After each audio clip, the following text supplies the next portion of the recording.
আল্লাহ রাব্বুল আলামিন কুরআনুল কারীমে 114টি সূরা নাজিল করেছেন এবং এই 114টি সূরার মধ্যে সূরা আল কাউসার এই সূরাটি হলো 108 নম্বর সূরা।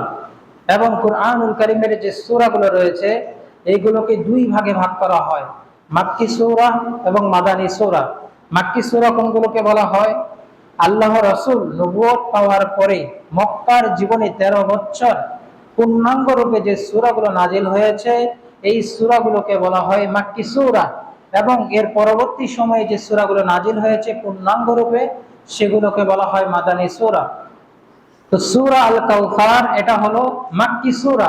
আল্লাহ রাসূলের নবুয়ত পাওয়ার পরে পরে এই সূরাটি নাজিল হয়েছে। এবং কুরআনুল কারীমের সবচেয়ে বড় সূরার নাম কি? সূরা আল বাকারা। এবং সবচেয়ে ছোট সূরার নাম হলো সূরা আল কাউসার। এবং এই সূরাটির আয়াত সংখ্যা হলো 3টি। সূরা আল কাউসার, কাউসার শব্দের অর্থ কি?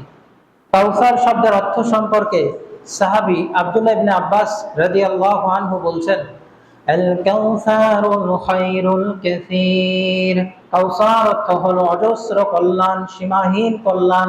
সুবহানাল্লাহ। সহিহ বুখারী 4966 নম্বর হাদিস। সাহাবী আব্দুল্লাহ ইবনে আব্বাস রাদিয়াল্লাহু আনহু বলছেন, হুয়াল খায়রুল্লাযী আ'তাহুল্লাহু ইয়্যাহু। এটি এমন একটি কল্যাণ যা আল্লাহ রাব্বুল আলামিন তার রাসূলকে দান করেছেন। সুবহানাল্লাহ। তাহলে কাউসার শব্দের অর্থ হলো অজস্র কল্যাণ, সীমাহীন কল্যাণ, অজস্র নিয়ামত, অজস্র রহমত এবং বরকত। এটা হলো সূরা আল কাউসারের অর্থ।